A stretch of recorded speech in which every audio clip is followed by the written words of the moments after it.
बच्चों, हम आपके लिए संस्कृत कक्षा 12 वालों के लिए मॉडल पेपर लेकर आए हैं। जैसा कि आप लोग जानते ही होंगे कि आप लोग का बोर्ड एग्ज़ाम कल 11 मार्च को ही है, तो इसलिए हम आप लोगों के लिए मॉडल पेपर लेकर आए हैं जो कि अत्यधिक ही महत्वपूर्ण है, जो आपकी परीक्षा में बहुत ही काम करेगा। तो चलिए आइए हम प्रश्न नंबर पहला देखते हैं। निम्नलिखित गद्य खंड पर आधारित प्रश्नों के उत्तर दीजिए।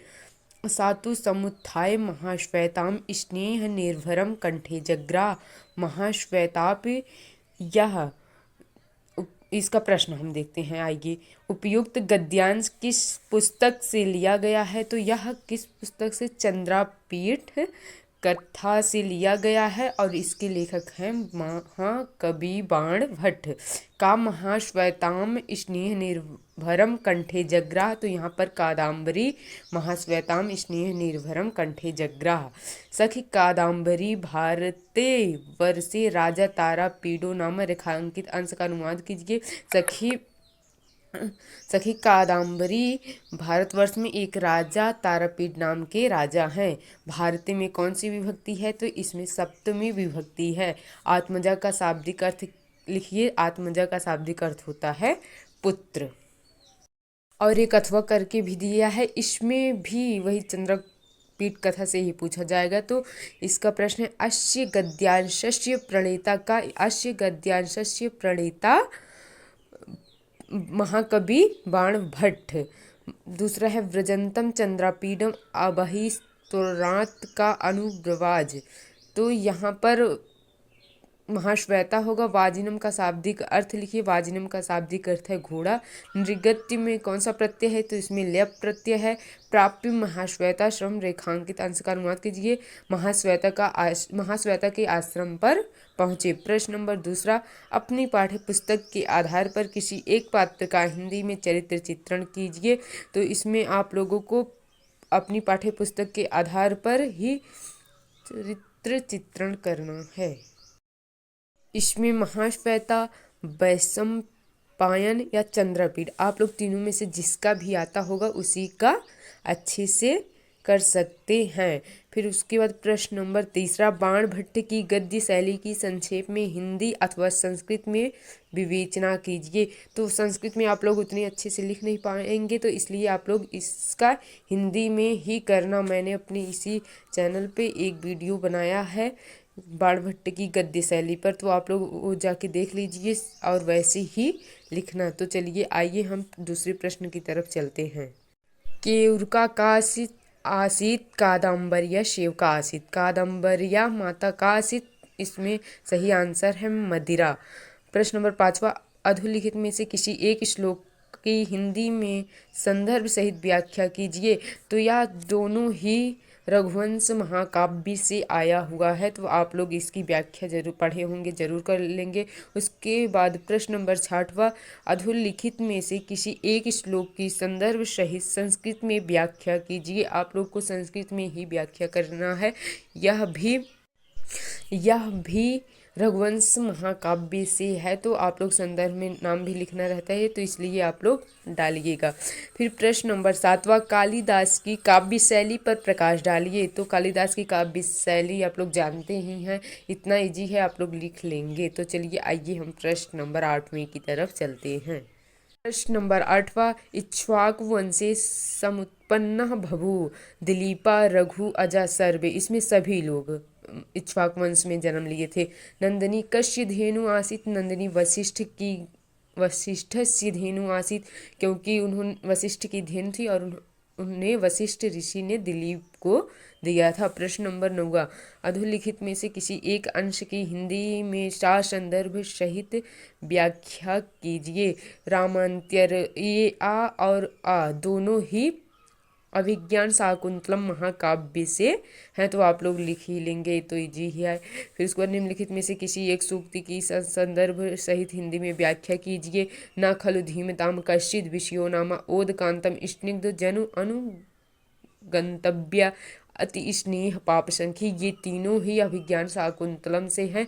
और जब आप लोग सूक्ति का संदर्भ सहित संदर्भ भी लिखना रहता है तो उसमें आप लोग लिखेंगे कि अभिज्ञान शाकुंतलम से लिया गया है। फिर प्रश्न नंबर 11, कालिदास का जीवन परिचय संक्षेप में लिखिए। आप लोग को अधिकतम 100 शब्दों में लिखना होता है। कालिदास का जन्म के बारे में सभी जानते हैं कि पता नहीं है, कोई लोग उज्जैनी मानते हैं, कोई लोग काशी मानते हैं, अन्य अन्य जगह सब लोग मानते हैं। फिर प्रश्न नंबर 12, मालविकाग्निमित्रम किसकी रचना है? तो मालविकाग्निमित्रम आप लोग जानते हैं कालिदास की रचना है। शकुंतलाय शापम का आद्यात शकुंतला को शाप किसने दिया था? आप लोग जानते हैं दुर्वासा ऋषि कितने क्रोधित थे, उन्होंने ही दिया था शकुंतला को श्राप। जब उन्होंने उन्हें प्रणाम नहीं किया तो इसलिए उन्होंने श्राप दिया था कि आप अपने पति को, आपके पति आपको भूल जाएंगे। यही अभिज्ञान शाकुंतलम में भी है। निम्नलिखित में से किसी एक विषय पर 10 पंक्तियों का संस्कृत में निबंध लिखिए। तो आप लोग को स्वच्छता अभियानम, पर्यावरण सुरक्षा, आचारा परमो धर्म, श्रम एवं विजेते, मैंने आचारा परमो धर्म पर एक संस्कृत में निबंध बताया है, आप लोग उसे जाकर देख लीजिए। फिर उसके प्रश्न नंबर 14, रूपक अलंकार की परिभाषा हिंदी या संस्कृत में लिखिए। तो आप लोग हिंदी और संस्कृत दोनों में ही लिखेंगे और उसका एग्जाम्पल भी देंगे। उपमा अलंकार का उदाहरण संस्कृत में लिखिए। तो आप लोग उपमा अलंकार भी लिख सकते हैं। निम्नलिखित में से किन्हीं 4 वाक्यों का अनुवाद कीजिए। अगर आप लोग अनुवाद के नियम कानून पढ़े होंगे तो आप लोग पक्का ही कर लेंगे। प्रश्न नंबर 15वां। तो आइए प्रश्न नंबर हम 16वें की तरफ चलते हैं। अधोलिखित रेखांकित पदों में किसी एक में नियम निर्देश का उल्लेख कीजिए। विप्राय गाम ददत, जहाँ पर किसी को दिया जाता है दान वहाँ पर चतुर्थी विभक्ति है। चौराद विभेद, जहाँ पर डर का हो वहाँ पर पंचमी विभक्ति होती है। कटे आस्ते, यहाँ पर हमें लगता है सप्तमी विभक्ति होगी। हरिये रोचते भक्ति में रेखांकित पद में कौन सी विभक्ति है? तो इसमें चतुर्थी विभक्ति है। जहाँ पर भक्ति को मतलब रुच्यार्था नाम प्रिय नामा एक नियम है, उसी के अनुसार इसमें चतुर्थी विभक्ति होती है। आप लोग इसे आसानी से ही कर लेंगे, आप लोगों ने पढ़ा ही होगा। तो आइए हम आप लोगों को सिर्फ प्रश्न दिखाना चाहते हैं कि प्रश्न कैसे पूछा जाता है, हमारा यही लक्ष्य है। तो हम करा नहीं रहे हैं अच्छे से प्रश्न का उत्तर, तो आप लोग प्लीज़ देखते रहिए, प्रश्न ही देखते जाइए जिससे आप लोग को बहुत ही फायदा हो। तो आइए हम प्रश्न नंबर 17वें की तरफ चलते हैं। प्रश्न नंबर 17वां क्या है? तो निम्नलिखित पदों में से किसी में एक विग्रह कीजिए। उपकृष्णम, उपकृष्ण मतलब कृष्णम समीपस्य, पंचवटी पंचवटा नाम समाहारा, राम कृष्ण रामा एवं कृष्णव। तो उपकृष्णम में तो आप लोग जानते हैं तत्पुरुष समास है, पंचवटी में द्विग समास है, रामकृष्णों में द्वंद्व समास है। यथाशक्ति में प्रयुक्त समास का नाम लिखिए। यथाशक्ति में आप लोग जानते हैं अव्ययी भाव समास है। प्रश्न नंबर 8वां, सज्जन का संधि विधायक सूत्र है। सज्जन का संधि विधायक सूत्र है व्यंजन संधि है। इसमें इसका संधि है सत धन जन। सच्चित का संधि विच्छेद है सत धन चित।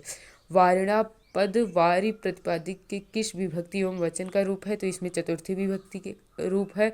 नामने पद नामन प्रतिपादिक के किस विभक्ति एक वचन का रूप है? इसमें चतुर्थी विभक्ति एक वचन है। तो आइए हम प्रश्न नंबर 20वें की तरफ चलते हैं। आप लोग देखिए कि 20वें प्रश्न में क्या पूछा गया है। यह पद पुरुष और वचन है, तो इसमें आप लोग पढ़ता पढ़े होंगे तो ये भी लगा लेंगे। दा धातु के लोट लकार उत्तम पुरुष एक वचन का रूप होगा। ददाव होगा। इसमें पित्वा पद में प्रयुक्त प्रकृत एवं प्रत्यय बताइए। पित्वा शब्द में पद में कत्वा प्रत्यय है। भू धातु में तुमुन प्रत्यय लगाने पर शब्द बनेगा तो भवितुम बनेगा। प्रश्न नंबर 22वां, अधोलिखित वाक्यों में से किसी एक का वाच्य परिवर्तन कीजिए। रमा पत्रम लिखति, तो इसका होगा रमेण पत्रेण लिख्यते। तेन हस्यते, सा हसति। सा रामायणम पठति, तेन रामायण पठ्यते। तो आप लोग का ये संस्कृत का मॉडल पूरा मॉडल पेपर है, तो आप लोग इसे अच्छे से देख लीजिएगा। हमारे आंसर पे मत जाइए कि हमने क्या आंसर बताया, आप लोग ये प्रश्न ही देख लीजिए कि प्रश्न कैसे है। तो आप लोग वीडियो को लास्ट तक देखना। तो चलिए हमने ये बता दिया। धन्यवाद। आप लोग हमारे वीडियो के साथ ऐसे ही बने रहेंगे। हमने और भी सारे संस्कृत से रिलेटेड बनाए हैं अपने चैनल पर, हमारे चैनल पर जाके आप लोग देख लीजिए। धन्यवाद।